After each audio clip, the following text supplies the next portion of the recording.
What's up, ladies and gentlemen? My name is Rob. I like to play games, and welcome back to the Commander Corner. Today, we're going to be taking a look at one more Marvel Heroes deck. This one is kind of up my alley, something that I would definitely build if I were looking to just build something new for this set. So let's take a look at what we've got going today. Alright, and this is a deck I'm affectionately calling the Iron Legion. It is headed by Iron Man, Master of Machines.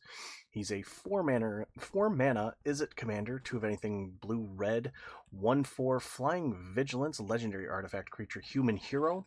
He gets +1/+0 for each other artifact you control, and whenever Iron Man attacks, if an artifact entered the battlefield under your control this turn, draw a card. So the strategy of this deck is going to be pretty straightforward and simple. This is an artifact synergy aggro deck. You are looking to just pump out an army and smack down and win. So let's start with what we're going to do to make that army. We're going to start with Loyal Apprentice, 1 of anything in a red for a 2/1 with haste. At the beginning of combat, if you control your commander, create a 1/1 Thopter, which is an artifact creature token with flying, and it gains haste. We're playing from the Teenage Mutant Ninja Turtles set, Ravenous Robots. This has probably been one of my favorite cards from the set. It's 1 of anything in a red for a 2/1. Whenever you cast an artifact spell, create a 1/1 colorless robot artifact creature token. So you make a little Mauser. And then red and tap, creature tokens you control gain haste until end of turn. We're doing weapons manufacturing. Whenever a non-token artifact you control enters, create a munitions token, which is an artifact that has, when this token leaves the battlefield, it deals 2 damage to any target. We'll get on that later. Bray's Apprentice, 3-mana 2/3. When it enters, make a 1/1 Thopter, and then you can sacrifice an artifact, exile a top card of your library until end of turn. You may play that card, or target creature gets +2/+0. Pinnacle Emissary, another token generator, 3-mana 3/3. Whenever you cast an artifact spell, creates a colorless drone creature token, so similar to the Thopters, except it can only block creatures with flying. Notably, though, this has warp, so you can play it for just 1 red or a blue, as that's the hybrid mana there, and then it'll come into play, and then exile itself at the end of the turn. This is really good if you got like a bunch of mana and you're just like, you know what, I don't feel like spending 3 mana on this, I'm just going to play it for 1 and then just dump out a bunch of stuff. Sai Master Thopterus, pretty much a staple in these style of decks. 3-mana 1/4, whenever you cast an artifact, make a Thopter, and then you can 1 in a blue sacrifice 2 artifacts to draw a card. Then we start getting to the big boy, Simulacrum Synthesizer. This one is a little bit above what we normally do for budget on this show. However, Synthesizer is just an insanely strong artifact.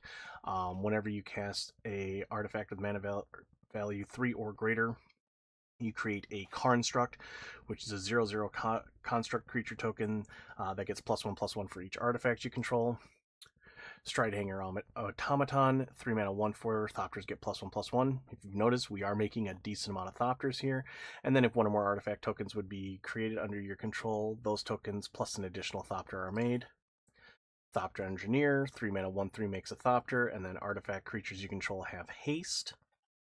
And then a new one from the Marvel Heroes set, Ultron Artificial Malevolence. This is a card I think is going to be extremely powerful and sought after. 3-mana 2/4. Whenever another non-token artifact you control enters, you may pay 2.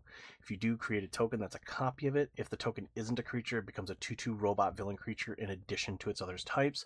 So we play Synthesizer. Well, now we have 2 Synthesizers. One of them's a 2/2 creature, sure, but we now have 2 Synthesizers, and that's insane. You can do that with any of our artifacts in this deck, and it can ball out of control really quickly.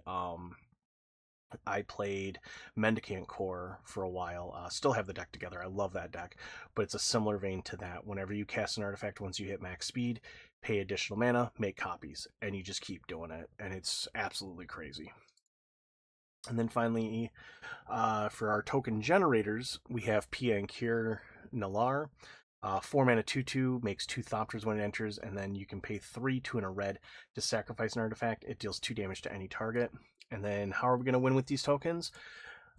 Yeah, we're playing Brutaclad. It's Secret Commander Brutaclad, and I really wouldn't even call this a Secret Commander. Brutaclad is just, I like it as a finisher for token strategies like this, especially when you have a deck that makes constructs like our deck does.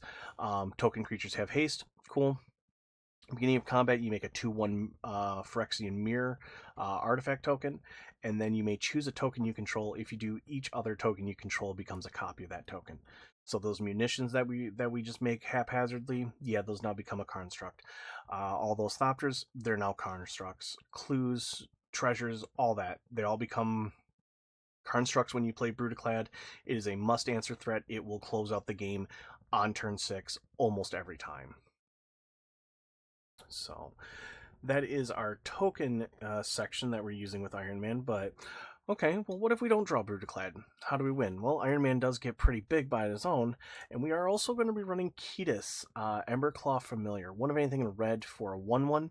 Whenever a commander you control deals combat damage to opponent, it deals that much damage to each other opponent. So you get a really big Iron Man, drop Ketis. He's flying and vigilance, so he's getting in there. And now all your opponents take that damage. Really strong, really powerful ability. I think it's very good for what we're trying to do here. We do have a couple of Anthem effects as well.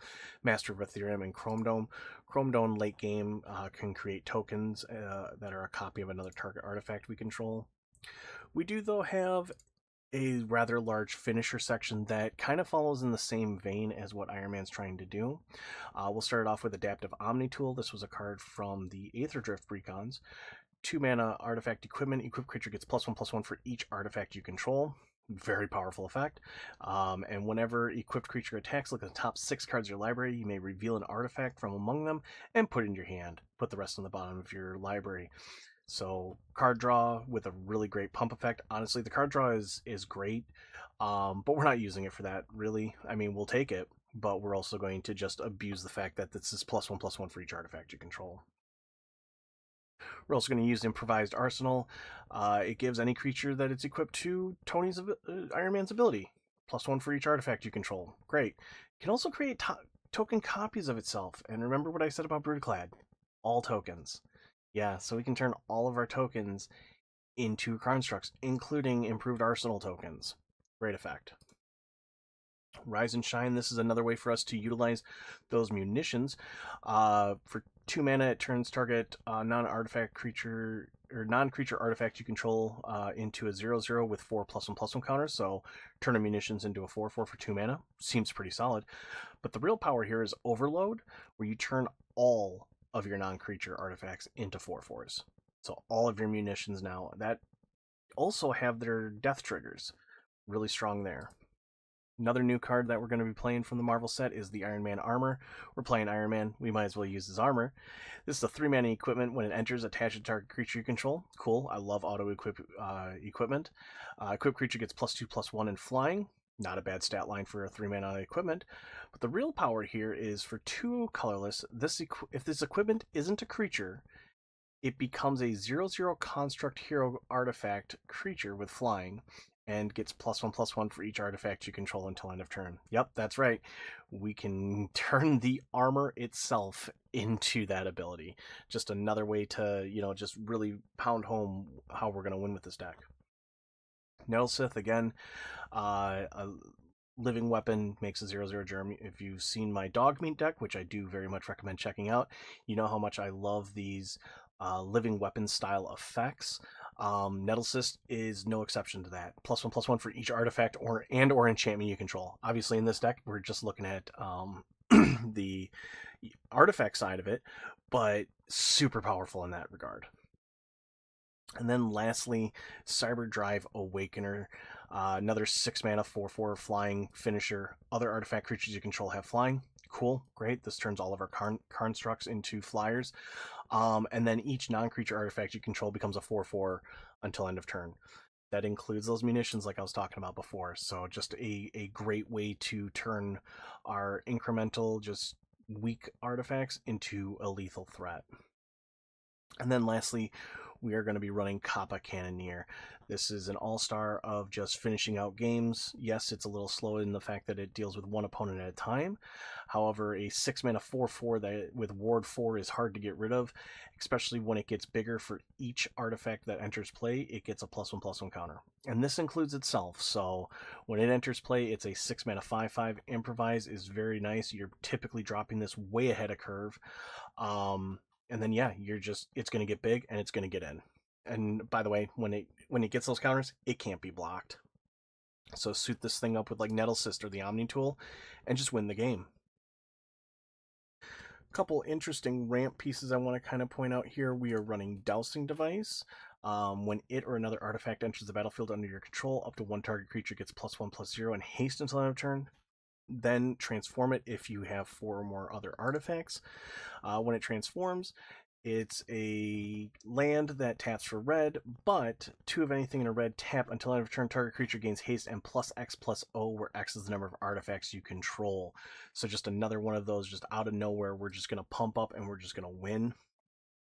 Another new one I want to point out here from the Marvel set. This is Shuri, Wakandan Inventor. 1 of anything in a blue for a 2/1. Artifact spells you cast cost 1 less, so it's got that Ethereum Sculptor or Enthusiastic Mechanaut ability on there. But then interestingly, 1 of anything in tap, target artifact you control becomes a copy of a second target artifact you control until end of turn, except it isn't legendary. So this allows us to turn one of our munitions into a simulacrum synthesizer, or turn something into another Nettle Cyst so we can equip an attack with it, something of that nature, to let us just kind of become really, really powerful in that area. We also are going to be running Jocasta, Automation Avenger. This is from the Precon decks. 3 mana, 2/2 artifact, flying. Whenever your commander deals combat damage to a player, it gets a +1/+1 counter. And whenever you attack with your commander, if it's in your graveyard, return to the battlefield tapped and attacking. Again, we're an aggressive style deck. I wanted as many ways that we could continuously pump out damage and attack the board as we can. We have a decent little bit of a protection removal suite here. We've got Aether Spellbomb, Offer You Can't Refuse, Stubborn Denial, Swan Song, Arcane Denial, Metallic Rebuke, as well as Sundering Eruption, which is a nice way to finish the game, as well as a land destruction. So if someone's got like a Glacial Chasm or something, obviously I built this deck more for bracket 2. However, there's always like problematic lands that can appear and things like that, so this is a nice way to just be like, no, I don't think so. Destroy target land. Its controller may search its library for a basic land, put it onto the battlefield tapped, then shuffle, and then creatures without flying can't block this turn. It's just allowing us to do a massive alpha strike for 3 mana, and then Desynchronization, which returns all non-land permanents that's not historic to its owner's hand. This card could be something else. I kind of just liked it because it bounced anything that's not an artifact back or a legendary, and most of our deck fits those suits. Lastly, we got a bit of a protection suite here. We've got Welding Jar, Fugitive Droid. This is from the Turtle set. You can sacrifice it to counter a target spell that targets an artifact or creature you control. Just a protection there. Plus, it's unblockable, so if you equip it with like Nettle Cyst or the Arsenal or the Omni Tool, it's getting in there and it's dealing a lot of damage. Oh, excuse me. March the Swirling Mist, as well as X and a blue. As an additional cost to cast, you may exile any number of blue cards from your hand. Cost 2 less for each card to exile this way. Most of what you're doing for it, though, is the actual effect here, where you up to X target creatures phase out. Your opponent goes for a massive board wipe. You can protect your best cards. 1 second.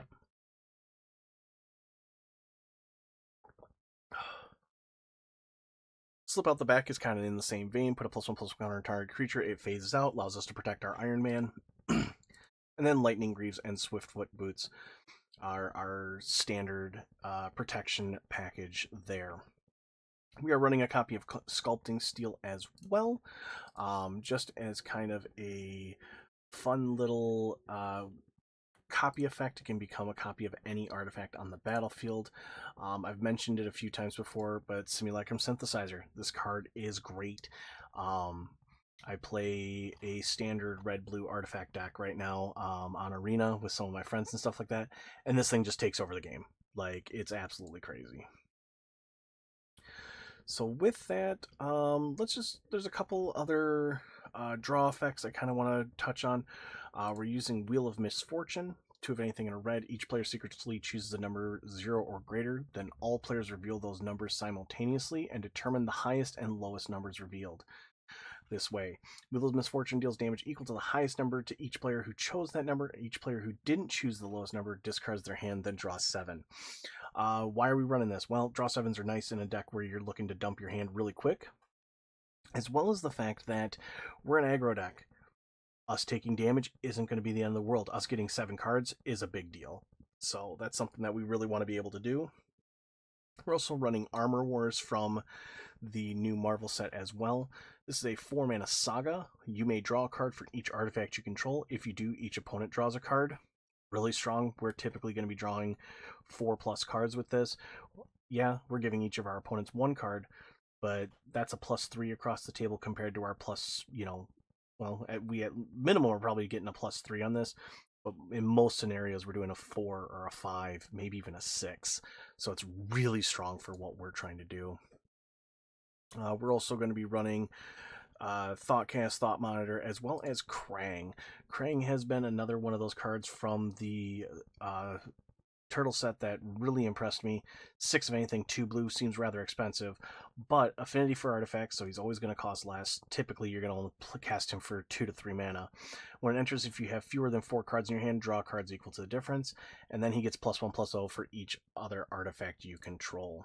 So Krang is very similar to Iron Man in that effect, and the fact that Iron Man lets us run the blue and the red, as well as has built-in evasion and things like that, means that it's redundancy. If you couldn't tell the way that this deck is built, it's fast paced. We are going to just play a ton of creatures and a ton of artifacts real fast. Let's do a playtest real quick. I didn't really build up a maybe board for this, if just because I don't think there really needs to be one in this. Most of you likely know already what the strong artifacts are going to be, what the big money ticket items you're looking for here. Deflecting Swat, Fierce Guardianship, Mox Opal, Rhystic Study, the standard blue-red stuff. So I didn't feel like we needed to rehash that. But I will show you a playtest here so we can kind of see what the deck does. All right. Pretty decent hand. We'll keep this. And yeah, we're on 3 lands already, so we're going to go turn 1, turn 2, Ornithopter. Turn 3, we're going to play Spires of Industry. Honestly, in a situation like this, I may wait to play Iron Man just to kind of get some other stuff out. Oop. You can go back. Did a double tap there. So now we'll do this. 1, 2, 3, 4. Iron Man with the boots.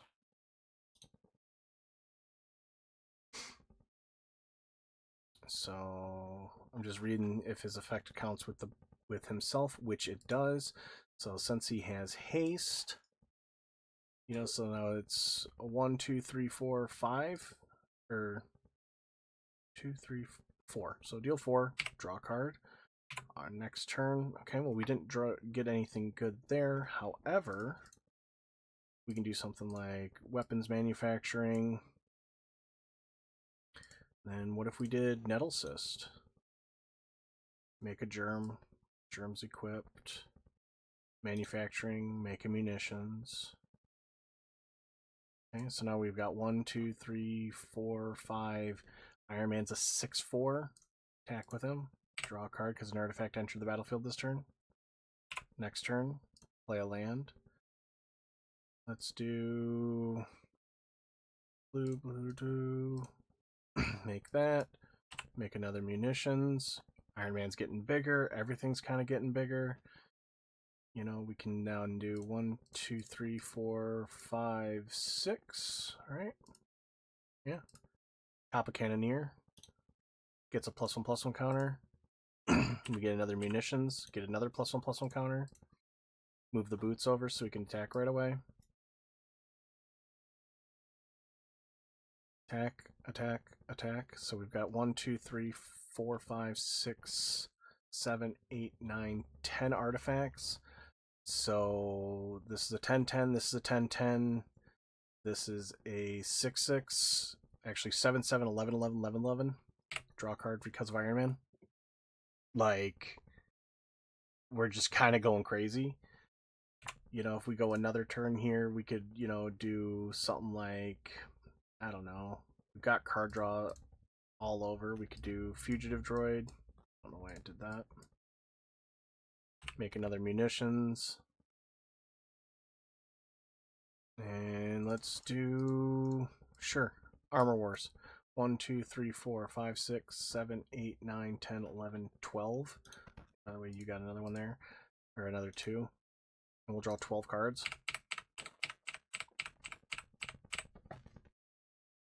We can play whatever we want. Like, at this point, and this is off of a hand that did not draw any ramp. I just want to point that out. This hand did not have any ramp in it whatsoever. And we did all of that in no time. So I hope that kind of gives you guys an idea of what it is we're looking at here. I think this deck can be really powerful and really fun. It was interesting to me that in this set specifically, most of the commanders I really liked weren't the rares or mythic. They're the uncommons. The Kang deck that we did a couple of weeks back, that was an uncommon. And this one here, again, like, I like the other Iron Mans that are in the set, don't get me wrong, but I think this one has the most fun and potential to just ball out of control, and I kind of wanted to highlight that here today. So with that, we're going to wrap things up. If you did enjoy this and I've earned a subscription, please go ahead and subscribe to the channel. Your support means the world to me. You can also like, comment, subscribe, all that, or like and comment, all that fun stuff here, as well as ring the bell to get notifications of my latest videos. If you are interested in speaking with me directly, I am a member of the Jungle Games Entertainment Discord. Link to that will be in the below as well. You can always find me there, chat with me, give me deck ideas, you know, and we can kind of hang out and talk about Magic. I'm always cool with that. So until next time, though, I hope you all have a wonderful rest of your weekend. And my name is Rob. I like to play games, and I'll see you all next time. Take care, everybody.